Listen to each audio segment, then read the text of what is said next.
Revenge. It's a dish best served cold, and Caitlin Clark has perfected the recipe. For years, she's been underestimated, doubted, and even dismissed by some of the biggest names in basketball. But when she finally got her chance to prove the doubters wrong, she didn't just win. She embarrassed them.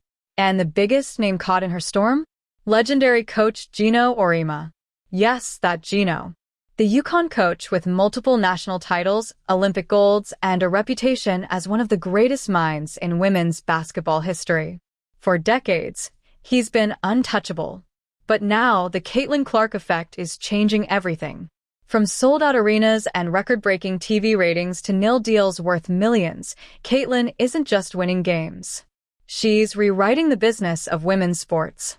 And in the process, she's humbling Geno, not on the court, but in the bank account. The rise of Caitlin Clark. Caitlin Clark didn't just appear out of nowhere. From the moment she picked up a basketball, it was clear she was different. In high school, she wasn't just scoring, she was dominating. By the time she committed to Iowa, fans already knew she could be special. But nobody expected just how far she'd take it. At Iowa, Caitlin transformed into a once-in-a-generation star. She wasn't just putting up points, she was rewriting the record books. Step-back threes from the logo, no-look passes that dropped jaws, and a competitive fire that reminded fans of legends like Kobe Bryant and Diana Taurasi. And here's the kicker. She wasn't playing for a powerhouse like UConn or South Carolina. She was at Iowa, a good program, sure, but not a dynasty. That's what made her rise even more powerful. She didn't need a giant to stand on. She built her own. Geno Auriemma, the untouchable. To understand Caitlin's impact, you have to understand the giant she humbled. Geno Auriemma is more than just a coach. He's a dynasty builder. At UConn, he turned the Huskies into the gold standard of women's basketball. 11 national championships. Dozens of Final Fours. A pipeline of legends like Sue Bird, Diana Taurasi, Maya Moore, and Breanna Stewart. For decades, if you wanted to see greatness, you looked at Geno. His UConn teams didn't just win. They dominated. At one point, they rattled off a 111-game winning streak, something unheard of in sports. But with greatness comes control. Geno wasn't just the face of UConn. He was the face of women's basketball. His word carried weight. His players were household names. And for years, it seemed like no one could disrupt his empire. Enter Caitlin Clark. While Geno relied on tradition and reputation, Caitlin brought something UConn hadn't seen before: viral stardom. She didn't just play the game. She owned it, on and off the court. And in doing so, she began to challenge the very foundation Geno had built. Geno Auriemma, the untouchable. To understand Caitlin's impact, you have to understand the giant she humbled. Geno Auriemma is more than just a coach, he's a dynasty builder. At UConn, he turned the Huskies into the gold standard of women's basketball. 11 national championships. Dozens of Final Fours. A pipeline of legends like Sue Bird, Diana Taurasi, Maya Moore, and Breanna Stewart. For decades, if you wanted to see greatness, you looked at Geno. His UConn teams didn't just win. They dominated. At one point, they rattled off a 111-game winning streak, something unheard of in sports. But with greatness comes control. Geno wasn't just the face of UConn. He was the face of women's basketball. His word carried weight. His players were household names. And for years, it seemed like no one could disrupt his empire. The clash of eras. Caitlin Clark's rise didn't just create new headlines, it created a clash of eras. On one side, Geno Auriemma represented the old guard. Tradition.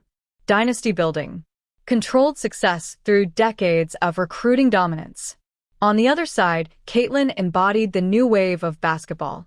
Individual stardom. Viral highlights. Nil deals, and social media engagement.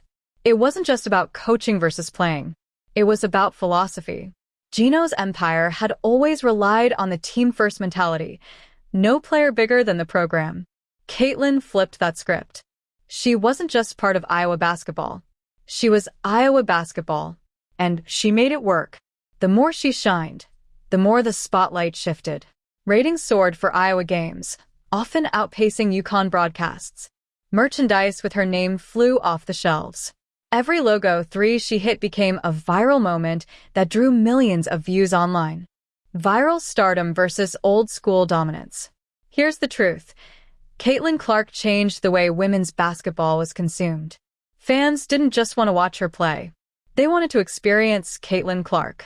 Her logo 3s, her trash talk, her clutch moments, they weren't just highlights. They were viral currency. Every clip exploded across TikTok, Twitter, and YouTube.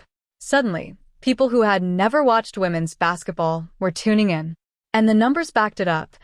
Iowa games featuring Caitlin often drew higher ratings than long-established powerhouses.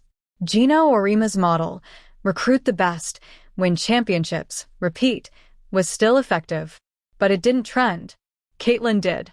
She became a one-woman marketing machine, pulling attention and sponsorships away from programs that had been at the top for decades. The NIL revolution. One of the biggest ways Caitlin humbled Geno? The NIL era.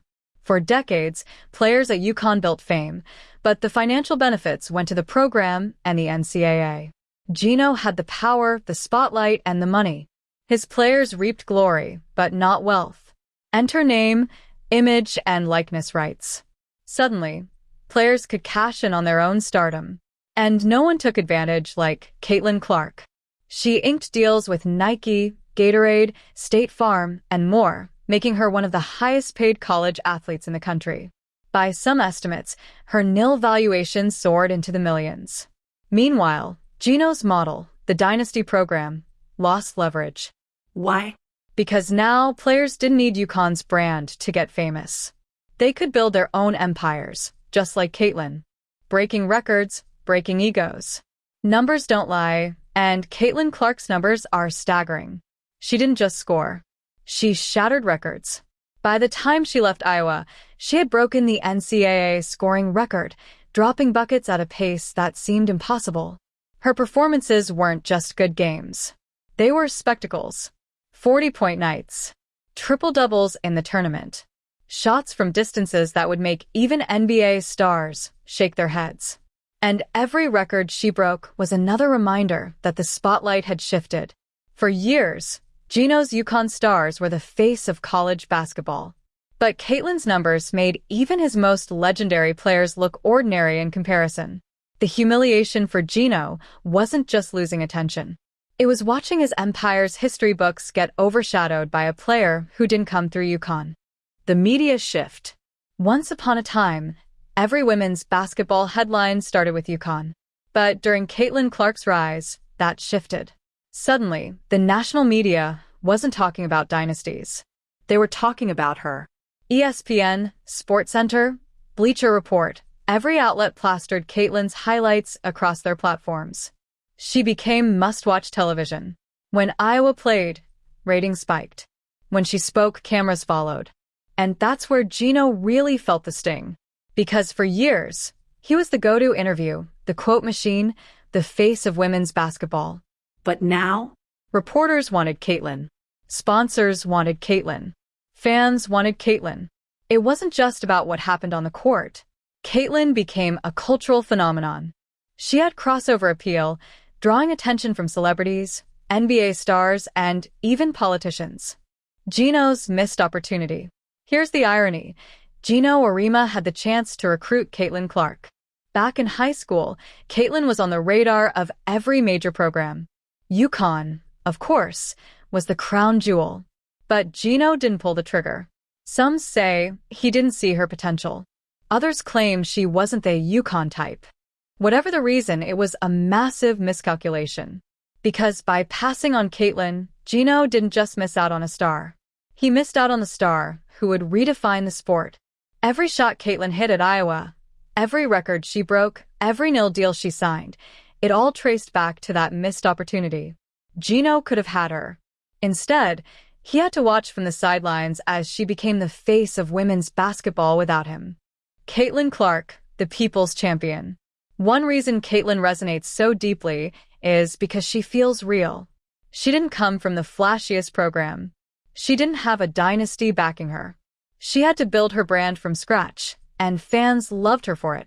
She plays with fire, passion, and just the right amount of swagger. When she hits a logo three and stares down an opponent, it's not arrogance. It's confidence. It's authenticity.